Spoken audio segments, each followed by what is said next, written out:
Guys, long time no speak. How are we all doing? I do apologise about my lack of vlogging. I've just not felt 100% at all. I don't know what it was. I felt under the weather for literally a week. Well, 10 days straight. And then it was Father's Day. Second worst day of the year. And now I'm like, God, I miss you guys. I'm so sorry I've left you for this long. I was so sad that I missed you guys. And I was like, I can't let this happen any longer. So I thought, I've been meaning to do this for a while. Then I got into the vlogs and thought, flipping heck. No, I haven't done it. But I wanted to do a Q&A. Little fun Q&A, get to know me. Sorry, I'm getting out my mega ice cubes. So, gonna make a matcha to bring with me in the park and answer the questions. Because it's literally the most perfect sunny day today. I thought, why not lunchtime Q&A? So, right, we're there. But we're back in the room. How have we all been? How is everyone? I don't know how I feel, I'm not gonna lie. I've had a bit of a weird couple of weeks. It's like, I'm really aware of how I'm feeling. I'm just not ready to talk about it to anyone. Literally haven't spoken about it to anyone. I'm just splat matcha everywhere. Anyways, off topic, but yeah, I feel like because I've been feeling it, oh my God, guys, I'm literally splatting it everywhere. A type of weird way, I just haven't really been able to show up as my best self. And that's okay. That is okay. But yeah, I did miss you guys. I really miss you guys. I love YouTube so much.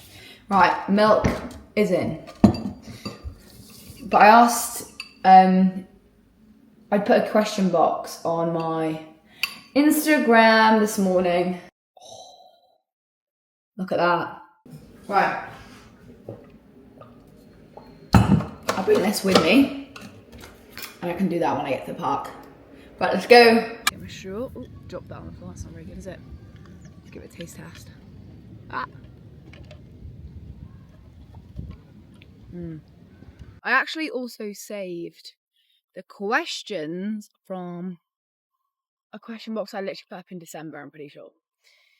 Literally pretty sure. But one thing I will say is I got loads of questions about fashion, like where I shop or like my favourite shops. And guys, there's one thing about me, I'm on my self-discovery of what I actually like to wear. I feel like I've never been confident to wear outfits that I really want to wear. And I usually just go for what's safe. A lot of the time, I just don't want to feel self-conscious, or I just want to feel comfortable. But also, like, I wore an outfit yesterday on my Instagram. It was like a green lace top and a maxi skirt. And I just loved the idea of it. Was a bit scared to wear it, but absolutely loved it. My current favourite brands / shops are Free People. I literally buy a lot of my clothes from Free People at the moment, which is more on the expensive side. But in my eyes, I'm like trying to see it as more investing in nice pieces I'll wear for a long period of time rather than buying things that like an impulse buy. Like I try and actually think what I want and whether I'll wear it or like buy less frequently but more investment pieces. Also, I like to really buy like independent. Peachy Den do really cool pieces. Shop Naomi, I bought a set from them recently. And it was, I really, really enjoyed that. Like, it was like a little gingham cord, I want to say. Maybe I can try and I'll try and insert some pictures if I can as well. What else? Anthropology can do some really cool bits. I bought a denim jacket from there recently.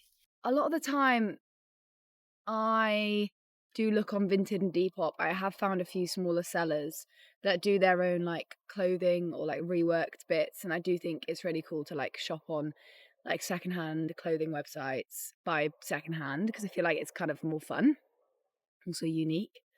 I'd also say Urban Outfitters, Hollister, and Abercrombie and Fitch have also been my kind of go-to this summer. But yeah, other than that, I kind of keep it simple. All secondhand. That's all I've got to say on that one, guys. But if there's anything, also as well, if you ever see anything on Instagram that I've not linked or want to know where it's from, just ask. I am happy to assist. Oh, this is such a lovely one. Do you have any tips for days / moments where you're not feeling good in yourself? God, do I have some tips? I do. One thing my therapist told me, and it stuck with me for literally the whole time, is having a happiness toolbox. But basically, it's always like little things I do to always make myself feel better. And it is honestly like the smallest of things, like always getting out in nature. Mine are always like go for a coffee. Or like now recently, now I live more like closer, like can't speak.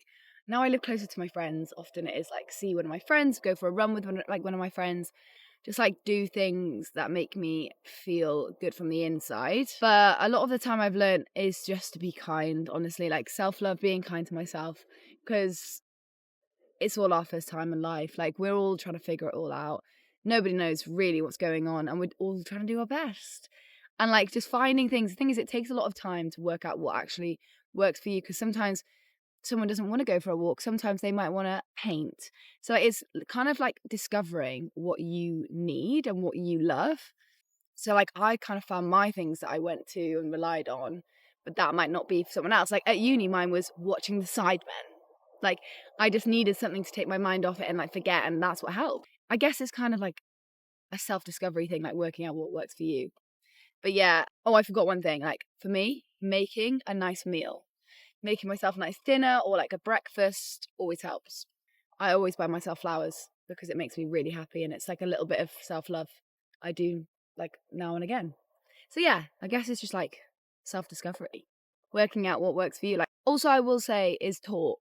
If you're not feeling good often, it's because we're like feeling a certain way and we're not entirely sure what to do with it or like how to feel it, navigate it. So maybe talk to a friend, talk to a loved one, talk to someone you trust. I feel like that also helps me too, to like get out of the hole. Doing those things helps me manage the hole, like buying myself flowers, cooking myself a meal, go for a walk helps, but dealing with the issue, I feel like talking. Do you know what I mean? Two different things. I feel like it's actually really hard to be articulate within like a small amount of time with these questions. So guys, bear with me. I'm not the best. What made you get into running? Gosh. Well, I've kind of always done competitive sport from like a very young age. Like I started playing cricket when I was like I played all sport when I was younger, honestly. Jack of all trades, and then played like cricket for Wales, played hockey at county level. I feel like I've always been in some kind of sport. And I actually did do some cross country, some athletics when I was younger. So I've like running something I've done, but like I've dabbled in and always have done. But not to like a high level. But like thinking about when I took it more seriously, I think it actually was when I lost my dad, because I actually remember vividly when like the week I got back from traveling and everything had gone, like basically found out that my dad passed away. I got the first flight back. My cousin's husband, so he's like my friend, but he's like family, was like, do you want to go for a run? And it was basically people's way of like helping me feel like less alone or like get me out of the house when I was grieving really badly. It's something I've always lent into to help me from a mental perspective. And then I just really liked it and kind of continued, like it's just been a part of like what I do. I don't know, it's like a lot of my running isn't really for performance. Like I just do it because I love it. I'm not doing any races. I actually fun fact, this is how much I love running. I actually ran a 52k ultra January of last year because it was 52 weeks, a year since I'd seen my dad, because I went traveling on the 3rd of January and that was the last time I saw him. So I went and I did a 52k run all on my own from 5 a.m. and just ran just purely because I wanted to mark that occasion. Like there was no one else did it. Like I had some of my family and friends join, but yeah, like running's always been something where like a mental escape, and also like I love how it makes me feel. I love how good it makes me feel. Like it made me feel, I don't know, it's always been an escape, and it's also something that makes me feel really accomplished, and it makes me really proud. Like it's when it's really hard, like I'm doing a hard run and I get through it, I'm like, wow, I am tough as nails. But yeah, like there's nothing more than just how it makes me feel. I genuinely love nothing more than a run. Favorite brand of fake tan, I'm telling you now, Bondi Sands Technicolor in olive. It's like a white bottle, Technicolor's in turquoise. That Come and tell me. If you need a fake tan that makes you look like naturally bronzed, get on it. Trust me, try it and tell me what you think, because I'm not joking. The amount of times I get complimented. I don't wear it now because it's summer, but in the winter, I always looked like I had a natural tan, and it's crazy. Would recommend. You need to get on that. They also do a face serum, and I love that too. Can't even tell you how much I love that product. Someone asked how old I am. I'm 24. My birthday is, I'm an Aquarius, guys, if anyone cares. I actually do find it interesting, but I was born on the 1st of February, 2001. So I'm 24. Someone said, any tips for beginner runners? Firstly, I love that you're getting into running. Running, honestly, as I said, one of my favourite things I've ever done, and one of my favourite things to do. Honestly, it makes me feel so good mentally. Tips. Okay, if you're starting your running journey, let's think about it. If I was starting my running journey, what would I do again?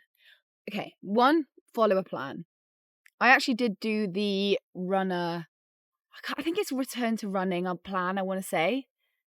And I did that after my injury, well, my heart problem. I didn't run for 9 months, so that was how I got back into running. And I did it for 8 weeks, structured it to my life and tailored it to me. And it's genuinely been it helped me get back into running, because it's accountability. It takes away all the stress and barriers, because you know exactly what you need to do. And it was enjoyable. It was achievable. And I really, really enjoyed it. And I think it was the confidence boost that I needed. And it works with you rather than pushing you too much. And if you feel like you are getting pushed too much, you just change it. So I would recommend a plan. 2, run slowly. Guys, run. Let's leave the ego at the door. If you want to get better at running, there's 2 things I would say that really helped. Running slow and speed/interval sessions. I feel like the mix of them both really helps. If we're going flat out for your 5K, every single time you go on a run, you're not going to improve. We want to be doing when everyone talks about the zone 2, this is, again, my opinion. I'm not saying it's gospel. This is just what I've learned in my experience. But slower, leaving the ego at the door runs, zone 2, lower heart rate, essentially. Everyone's zone 2 is different. Doing that mixed with speed sessions genuinely is where I saw my most improvement. And 3, let's not compare your journey. I feel like it's very easy to get caught up in the numbers of running, not feeling like you're running quick enough, but slow and steady wins the race, guys. If you run slow, you're more you are guaranteed to see better results with the addition of interval sessions. I genuinely think that is the best combination. And with, oh my God, how could I forget? Please, when it comes to running trainers, I often get asked, what do you recommend? And obviously I can tell you what I recommend from my experience, but everyone is so different. We all have different feet, arches and flipping ways of running, gaits, all that jazz, right? So one thing I will say, if you're going to buy a pair of trainers and invest in a pair of trainers, go to a running shop, a runner's need, and get gait analysis done, because they can tell you exactly what shoes you need instead of wasting money on shoes that maybe look really cute or your favorite influencers running in. I feel like getting your gait analysis done and getting trainers that suits you, game changer. I did that in Australia, and that's actually where I found my favorite shoe in the whole world. And I would never have looked or bought them probably if I hadn't got my gait checked. So one thing I would say is that, and clothing wise, because running clothes are really expensive, go on Vinted, go on Depop, buy secondhand. I mean, let me know if you want to do running recommendations, clothing, where I buy my stuff, or anything I'd recommend. Clothes, tops, shorts, shoes. I could do that. But those are my 4 things I would say you need to do as a beginner. But again, if there's any other questions, please let me know. I'd love to help.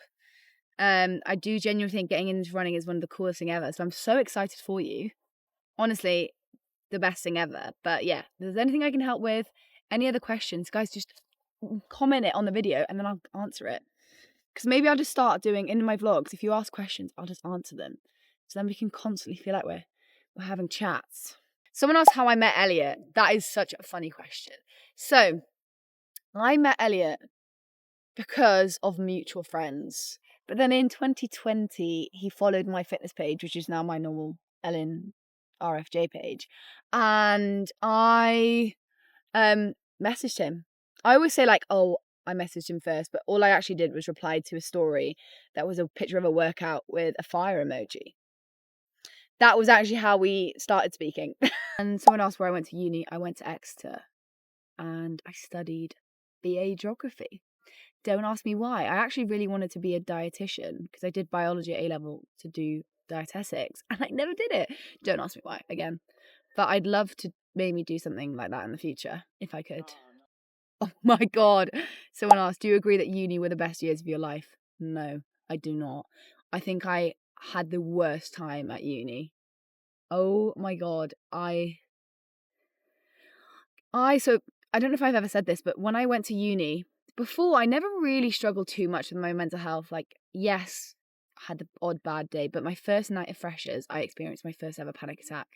And it went downhill from from then, I hated it. And I really was close to dropping out. Like, my dad drove down to Exeter, which was like 3.5 hours, to see me.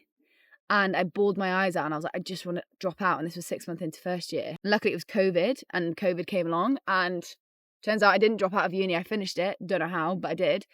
But no, uni wasn't my favourite time of year. And I'm not going to lie, hearing so many people tell me that and me having the worst time, I really found it difficult because in my brain I was like, I should be having the best time ever. Like, the uni is the best time of your life. Like, why am I not having the best time ever?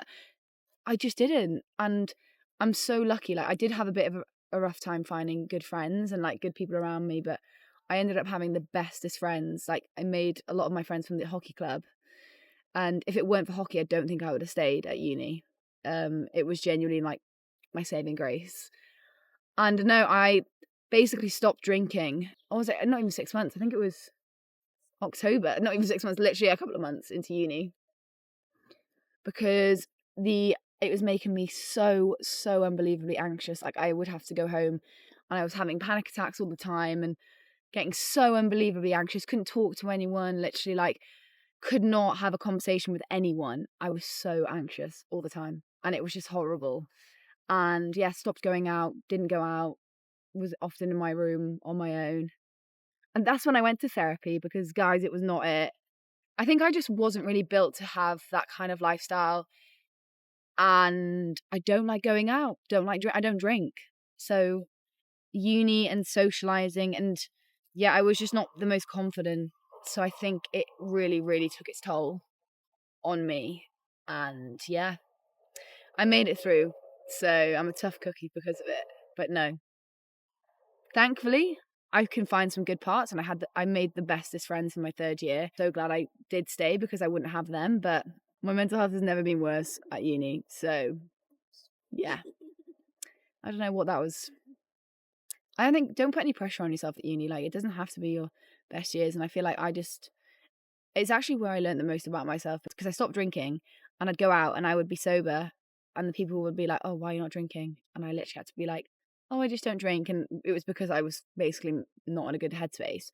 And I often would get called boring and all this and all that. But because of that, it made me realize like what I did want and what does make me happy. And yeah, I made it out alive. Won't be going back. But yeah, no, it wasn't the best time of my life. What's your Gale's order? A flat white without fail.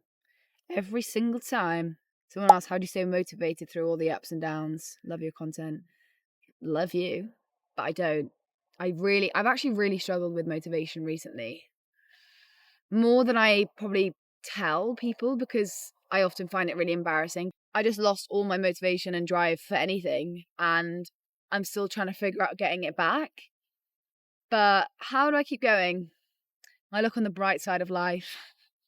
My dad was a really big optimist, and I do feel like there have been times in the last couple of years where I really could have like given up hope and been like, why me? Like, what's the point in this? Like, everything's gone wrong. But I feel like silver linings, as often, they can be quite hard to find sometimes, and in some situations it's shit. Like, I'm not going to be able to find the most silver linings in not having my dad anymore, but I feel like if you look hard enough, you can find a positive in life, and I feel like it makes it easier to cope. And like, I'm maybe not the same as motivation, but through the ups and the downs, it can be a bit hard when you get faced with really rubbish times. But finding the silver linings makes it bearable to cope. Because if you always look at the negatives, it makes it even harder, if that makes sense.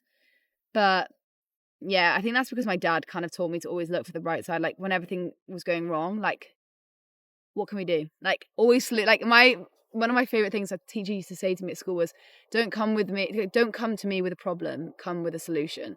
And I do sometimes think when things are going wrong, you've just got to be like, yeah, it's okay. That's just life. I'm not probably the best person to ask with motivation because I'm struggling with it. But yeah, I feel like it also ebbs and flows with life. And sometimes going through the ups and the downs can be really draining, but looking for the bright side / silver linings can help kind of keep going and keep hopeful. I think that's what helps. Someone asked, what is your motto? My favourite quote in life, excuse the planes.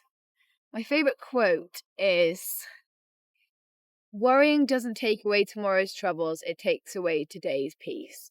Do I take that advice? No. Do I still worry? Yeah. But do I love that quote? Yeah. But what's my motto in life? Do you know what I will say? Again, taught by the most wise man I ever knew, my father. I'm trying to word this right. Okay, I've got it. How your life feels to you is more important than how it looks to other people. I feel like sometimes we get caught up in the hustle and bustle and wanting to have more money or better job titles or whatever, that we forget to be happy and we forget what we really want. And I feel like it's sometimes harder to stick to your own guns and do what makes you happy and not get so caught up in the whole rat race. But yeah, you get one life. And I think seeing my dad do what he loved, I always admired how much he was true to himself and not worried. He'd never worried what anyone else thought. And I feel like he was the happiest guy I've ever met. And I feel like it's just more because he was concerned about how he felt, not how it looked to other people. So yeah, that's what I would say. Someone asked me, why did I move to London? Great question. I moved. Well, it actually happened very quickly. Elliot's friend, my boyfriend, his best friend from school had a room come free, and Elliot had just got a job at a London-based company, but he works hybrid. And his friend was like, I've got a room available in our flat. Would you like it? And Elliot was like, yeah. And basically, Elliot and I took it. And if I'm being completely transparent, I really struggled at home. After my dad passed away, it was just me and my mum at home that was June until I moved in the September after. And I really, really, really struggled. Like I was very on my own at home. Don't really have my friends. All my friends were in London. And I was just very isolated and was really struggling. And I've always wanted to move to London. The opportunity, the jobs are always so much better. And I live in West Wales at home, so there wasn't really any job opportunities. And I had the opportunity to go with Elliot and rent a room with him. And my social media was kind of doing well. So I thought, I'm going to take the leap. And if it doesn't work out, I can just come home. And basically now we're nearly a year in and loving it. So yeah, that's kind of why I moved. I've always wanted to, and it was kind of the right time and it all kind of lined up. So that's kind of why I went. Ooh. Someone asked, would love to know how you find being sober in a relationship if your boyfriend drinks. So I've not drunk now in probably 3 years. I dabbled after so I stopped drinking in first year uni and then started drinking again start of third year, but not much at all, just like dabbled, and then realised I didn't really like alcohol at all and didn't really know why I was drinking. I feel like I was just drinking because I thought I needed to, and turns out I didn't need to, and I haven't drunk since. But how do I find it? Honestly, fine. One thing I will say, I've learned that I don't need alcohol. Like I don't need it. I am crazy anyway. Like I'm sober. Like I've had people come up to me and I'm going out or I'm at a social event and people are like, you must be so drunk. And I'm like, guys, this girl has not had a drink in 3 years. I do not need alcohol. And I feel like not having alcohol for literally 3 years now and being in social situations, initially I really struggled and I found it really irritating to be around drunk people. But now I love it. I love going out with people who are drunk and I love being sober because I'm kind of secure in myself to know that I don't need alcohol. a lot of people say, oh, like peer pressure to drink, or people are making me drink. Stand your ground and think, I have the best time sober, honestly. And it took me a while to get used to. It probably took me a year to get comfortable with the idea of like people calling me boring, whatever. But we just have, honestly, it's not really an issue in my relationship because I'm so secure in why I don't drink, and I know why I don't drink. And Elliot's so understanding that I don't want to drink. And he also knows that I don't need a drink to have a really good time. I think because I can't describe it. Any of my friends will understand what I mean, but I've learned to have a really, really, really good time without alcohol. And I literally act like I'm drunk, but I'm just having the best time ever. I think that's why. So I don't feel like alcohol's never an issue, or like it never causes friction because it doesn't change anything. Elliot's still having the best time ever. My friends are still having the best time ever when they're drinking. I'm still having the best time when I'm not. I've just learned that I don't need it. I don't want it. And I'm still flipping crazy. I dread to think what I would be like after a beer now. I think I drank for the wrong reasons before. I drank because I wanted to be more sociable and didn't want to feel anxious. So I would be, I could talk. But now, not having alcohol, I learned to be more secure in who I was and learned that I can socialize without needing alcohol. Does that make sense? I don't know. Does that make sense? Someone asked, fave holiday you've been on. Well, I did go traveling, so I'm not sure if that's a holiday. But I went to Hawaii, and it wasn't actually meant to happen. And it was because my dad, who convinced me to go.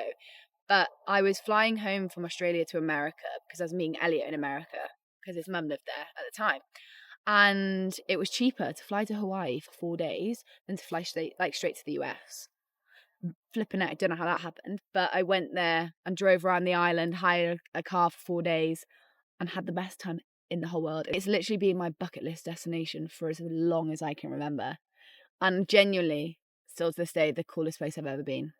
Someone asked, is that Norway? I don't have a Norwegian connection. But yeah, people think I'm like Nordic. Is it Nordic? What's the word? Scandinavian. People, because like Elin apparently is a Scandinavian name, and like so many people like from Norway or Sweden think I'm from there, and I'm like, guys, I'm literally Welsh. Is Welsh kind of linked to Norway? Potentially, maybe. But someone asked, how do you talk to your friends and boyfriend about grief without making it awkward or uncomfortable? Oh God, guys, I could sit here and talk to you a long time about that. I'll talk about it in two different situations, like boyfriend and friends, because I feel like they kind of are very individual. But when it comes to friends, I always felt really awkward in like putting them in a situation where they might not know what to say, because I can understand completely how, like, I actually spoke to them a lot, and I was like, I think I feel like I must have had a conversation about like wanting to talk about my grief, like maybe it was last year or something. And I was worried that they felt a lot of pressure to say the right thing or like didn't know what to say. And I actually said, or I say to a lot of people, nothing, like no amount of words can fix how I'm feeling. I just want the space to talk. And that if there's anyone in your life who's grieving, or if you've gone through grief, I feel like the most important thing and the most valuable thing is just having the space and time and someone's ear to talk to. Like that is all we want when we're going through grief, because it hasn't got a solution. Like there's no amount of words or solutions. Like that's not how it works. Like there's nothing you can say that's going to solve the issue. It's just giving it the validation and the space to like for someone to talk. And I feel like that's one thing that's really helped in my friendships, is like telling them, it's like you there's nothing like that, you don't have to say anything. Like I don't want you to be like worried about what you're saying, because that's not what I'm trying to do at all. I just really appreciate having the opportunity to talk about it with you and like share how I'm feeling. Because I do feel like when I spoke to my friends, they were always a bit worried that they would say the wrong thing, and I was like, I completely understand. Like it's such a big scary thing, and if you've not been through it, because none of my friends have lost parents, like my uni friends I'm thinking of right now, so they're always like worried that they might say the wrong thing, and I'm like, guys, just giving me the space to talk is honestly one of the most valuable things I've like ever had in our friendships, and like when it comes to grief. And they've been so understanding and so supportive, and always understood like if I'm having a bad day or not feeling my best, like always are so understanding. I think it is literally like having that conversation and telling them like there's no pressure, and I don't want you to feel like under pressure to say the right thing. It's just having the space to talk.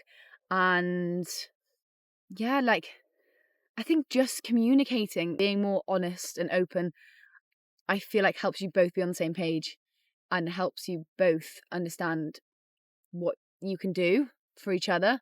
I think that goes for any relationship, not just when someone's grieving, or like communication and telling them what you need. That's what I mean. If you tell them what you need and tell them that you just want space to talk, they can provide that with you, but they won't understand if you don't tell them. But when it comes to Elliot, flipping out, that boy's been there. Like, Elliot was with me when I got told that my dad passed away, because I was with him in America. And that boy's not left my side, apart from going to Canada for 6 months. Like, he's just always there, and I can always rely on him. And he's just like a quiet, constant force that's been there the whole time. Like, he gives me the space to talk. He listens to me when I cry. He gives me a hug when I can't even talk about how I'm feeling. He helps me get out of the house when I'm struggling with motivation. He helps me do things that I should probably do for myself, even if I haven't got the energy or capacity to. Like, having someone like Elliot has helped me more than I can even describe, like, when it comes to grief. And I owe him a lot. Like, not in like that way, but like what he's done for me has honestly been like irreplaceable. And I never will forget that. Even like when it comes to my friends, like, they've been the most amazing support system. Like, it has been the shittest, shouldn't swear on YouTube, sorry, but it has been the worst couple of years. Like, I never ever saw this all coming, even like with my health issues and all that happening. Never in a million years saw this all happening. And it's made it more bearable having such amazing friends and Elliot around me. Like, I can't even tell you how lucky I feel to have friends like that, and have Elliot be there when I'm probably like the most flipping, like, he's seen me in some states. So have my friends, to be honest. They've seen me in states that I don't want anyone to see me in, and they've still loved me regardless. So, guys, flipping love you all. But yeah, communicate. Tell them what you need so they can understand. If you don't communicate, they'll never understand. Ooh. Someone said, what's your ideal day in London? Right, let's picture it. We're going to picture the day. But it's going to be a summer morning, blue skies. It's sunny outside. But I'm going to get up early. I literally love the morning. Like, the morning's my favourite time of the day. We're going to get up early. We open our eyes. We'll go to the coffee machine. We're making a coffee, flat white to be precise. And I'm going to go for a run. I'll probably run to Battersea Park along the river. That's my favourite thing to do. With a friend or with Elliot. And we're going to finish at either Gales or District in Battersea. Then we're going to come back, we're going to shower. I think we'll go for brunch. I actually went to brunch yesterday at the Table Cafe near Clapham Common. Oh my God, I had a brunch burger. It was the best thing I've ever had. I was so full, but honestly, it was amazing. I think then we're going to go to King's Road and we're going to have a mooch, because it is one of my favourite things to do, and I love the anthropology on King's Road. We're just going to have a mooch around, probably pick up a sweet treat from the market, probably another coffee. Realistically, we're going to go for another coffee, and just have a little mooch and a little shopping day. Really chilled day. Probably pick up a snack from M&S. Realistically, it is not my ideal day without a trip to M&S. And yeah, probably just spend time with Elliot, honestly. Then we're walking back late afternoon. We're going to Baddies. Baddie Annie's is one of my favourite my favourite ice cream shop in London. And I'm getting the pistachio ice cream. It's got like a layer of pistachio on top with like a vanilla gelato underneath. And then I can't remember what it's called, but it's basically a layer of Nutella and Rice Krispies and vanilla gelato. I want a double scoop in a cone. And then we're going to finish the evening with a pizza in the park, picnic blanket, Diet Coke, sunset. And then we're watching Clarkson's Farm. We're going to bed. That's my ideal day. That sounds flipping divine. People do ask, like, what do you do for work? And I, again, never know how to navigate this, because, again, it's kind of all very new to me. I never really saw this happening. Saw a very different life for me, to be honest. Thought I'd be in a corporate grad scheme in some London office in Liverpool Street, and things kind of turned out very different. I technically do content creation full time. I don't even know if I've addressed this ever. This is my full-time job. And I know I kind of always get a bit embarrassed to say that for whatever reason, guys. I don't know, because it's not very traditional. It's not a 9 to 5. And I kind of always saw myself doing that. But yeah, this kind of ended up being an opportunity I never saw coming, never knew was possible, but have loved everything about it. But yeah, I always get really nervous to say stuff about it because I know it can get a lot of bad rap. But the community I've built, the conversations I have with people, honestly makes my day, having such lovely conversations with amazing people and hearing people's stories and like having conversations. Like, it's genuinely been one of the most amazing opportunities, experience I've ever had, and I never ever saw it happening. Never even thought it would be possible. But yeah, that's actually technically what I do full time. And like, people don't know how you make money online, which I completely understand. If you ever want me to explain it, I'm happy to explain it. I'd love to chat more about it. I just get really, really anxious to tell people what I do full time because I don't know. Like, I don't know what my future holds, and like the career wise, there's other things I really, really want to do, and explore different avenues. So I definitely see that for myself. But for now, yeah. Oh my God, I've been chatting for like an hour. What the flipping heck? Someone said biggest goal and biggest fear. Flipping heck. Biggest goal. I would say it would be being happy and having a family with Elliot and traveling the world and seeing as much as I can of the world and being content and having no regrets. Like, that's all I want from life. Because at the end of the day, we're not going to be around forever, and all that matters is how your life feels. And to me, those things are what matters to me. So yeah, that's kind of my biggest goal, is to be happy and travel and have a little family and have the best time ever. No regrets. Just do what I want. Like, I just never want to look back and think, oh, I should have done that. I just want to do as much as I can, take every opportunity that I get, and just live life to the fullest, guys. That's all I'm going to say. Sounds cringe, but biggest fear. Do you know what my biggest fear is? This is why I really struggle with grief, is death, but not my death, the death of loved ones. And I think that's why I'm really, really struggle with my grief, because I know obviously no one likes death, but my biggest fear has always been losing my loved ones. And because of the nature of how I lost my dad so suddenly and so unexpectedly, I think it made that fear 10 times worse. Guys, this might have to be a 2-part video. So many flipping questions. Also, I don't think it's the questions that are the issue. It's because I don't stop yapping. Would you say you're an extrovert or an introvert? Do you find it easy to make friends? First up, am I an introvert or an extrovert? I am an introvert. And I actually spoke to my therapist about this so much. When I think of being an introvert, and someone asked me, are you an introvert or an extrovert? I kind of see it as introverted people get their energy from themselves, extroverted get it from other people. I don't get my energy from other people. When I feel most at ease and recharged is when I spend time on my own. I get very much drained by being with people. I do enjoy being with people and I love socializing with people, but I don't feel most energized and I don't feel most at ease when I'm with people. Does that make sense? I get my energy and I feel most comfortable and I feel very content on my own, and that's when I feel happiest. Does that make sense? But do I make friends?